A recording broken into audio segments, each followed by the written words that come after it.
কেমন আছেন? আশা করছি অনেক অনেক ভালো আছেন। নিয়োগকে কেন্দ্র করে ইসলামী ব্যাংকে বিরাট মারামারি, সেখানে সমন্বয়করা কোথায়? বাংলাদেশ কি এভাবে চলতে থাকবে? আমাদের কি বাঁচার কোনো উপায় থাকবে না? বাংলাদেশকে ধীরে ধীরে শেষ করে দেওয়ার চিন্তা ভাবনা নাকি নিজের হাতের মুঠোয় নেওয়ার চিন্তা ভাবনা? তো যাক না কেন, কথা আমি বাড়াতে চাচ্ছি না। আপনারা কিন্তু জানেন যে বাংলাদেশ নামক একটা দেশ আছে, কিন্তু রাজনৈতিক দল বলতে কোনো দল নাই। ছাত্ররা একটা সাংগঠনিক দল গঠন করেছে, সেখানে মতামত, জনগণের মতামত শুনলে মনে হয় এই দলের কোনো দামই নেই। তো যাক না কেন, আমি তাদের নিয়ে কোনো কথা বলতে চাই না। বাট পুরো ভিডিওটা শুরু করার আগে ছোট্ট একটা অনুরোধ আছে। আপনি যদি আমার চ্যানেল নতুন হয়ে থাকেন অবশ্যই চ্যানেলটা সাবস্ক্রাইব করে দিয়ে যাবেন। চলুন যাই পুরো ভিডিওটা শুরু করি, তাহলে ইনশাল্লাহ বুঝতে পারবেন।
বাইরে কেউ কেন থাকবে?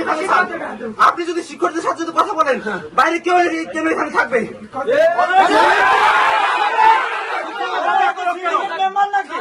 গতকালকে একটা বিষয় আপনাকে বলে দেওয়া হয়েছিল যে বৈষম্যের বিরুদ্ধে ছাত্র আন্দোলনের বিরুদ্ধে কারোর সাথে আপনারা নেগোসিয়েশন করবেন না, কোনো ধরনের কথা তাদের শুনবেন না।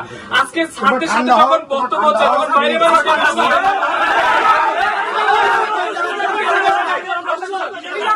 এই রুমের আওয়াজ ওই আমতলা থেকে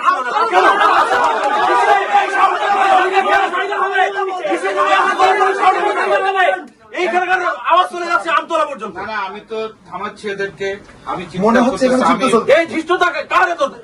কেন স্যার একজন মানুষের সাথে একজন যোগ্য মানুষকে একটা উপাধি দিবে, জামাত করবে, এগুলো কোন ধরনের কথা? স্যার আমি যে একটা কথা বলি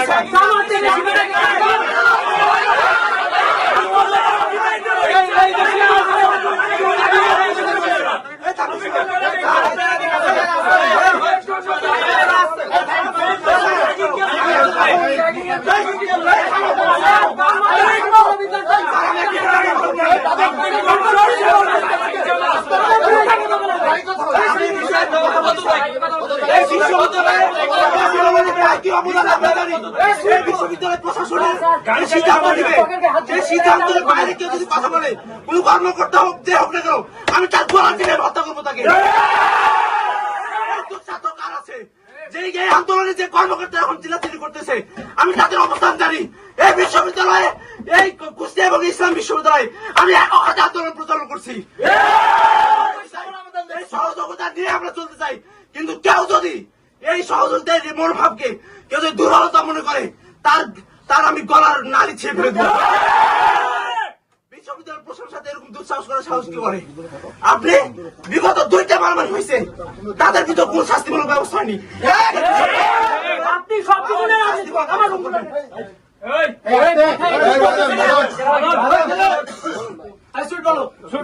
স্যার, আমার সব কথা হচ্ছে এই কথাগুলো আমরা জানি, কিন্তু আজকে আমবাগান থেকে যেভাবে দেখলাম, এটা আমাদের জন্য খুবই লজ্জাজনক।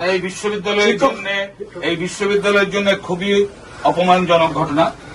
এই রুমে এইরকম ভাবে চিৎকার এবং শাউটিং মনে হয় ইতিহাসে কোনোদিন হয় নাই।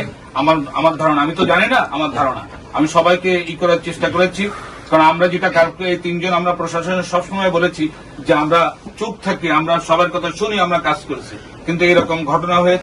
আশা রাখছি পুরো ভিডিওটা দেখছেন প্লাস বুঝছেন। পুরো ভিডিওটা দেখার জন্য অনেক অনেক ধন্যবাদ। বাট চ্যানেল নতুন মানেই চ্যানেলটা সাবস্ক্রাইব করে দিয়ে যাবেন।